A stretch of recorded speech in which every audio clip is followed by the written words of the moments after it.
In Afghanistan, a resistance arises. The Afghanistan fiasco was totally avoidable. Had President Biden listened to his military advisors and kept a small troop presence, coupled with U.S. air support to the Afghan military, the Taliban would not be in power today. Unfortunately, the president did not heed their advice, and now the Taliban control more of Afghanistan than they did in 2001. But while most of the Afghan army has melted away, not all Afghans have capitulated to the Taliban. Today, the Taliban face armed resistance in the Panjshir Valley. While the odds are stacked against the newly formed National Resistance Front, NRF, of Afghanistan, their situation is still interesting enough for U.S. policymakers to watch. The Panjshir Valley is famous for its ability to resist outside aggression. The predominantly ethnic Tajik region, located 60 miles northeast of Kabul, features rugged mountains and valleys. This unforgiving terrain gives its defenders a tremendous home field advantage.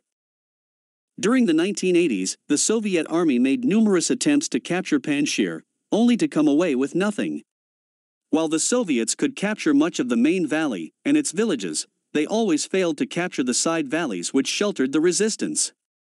In the 1990s, after the Taliban first swept into Kandahar and Kabul, the resistance movement began in the Panjshir Valley. The leader of this resistance, Ahmad Shah Massoud, famously stated, "I will resist even if the last region left is the size of my hat."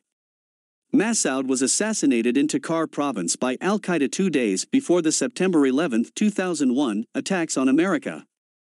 Today, the late Massoud's 32-year-old son, Ahmad Massoud Jr., is leading the new anti-Taliban resistance.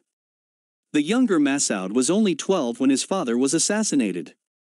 While he did not enter Afghan politics in any meaningful way until 2019, he has put a lot of effort over the years into building and expanding a bottom-up grassroots movement in Panjshir. This is paying off for him now.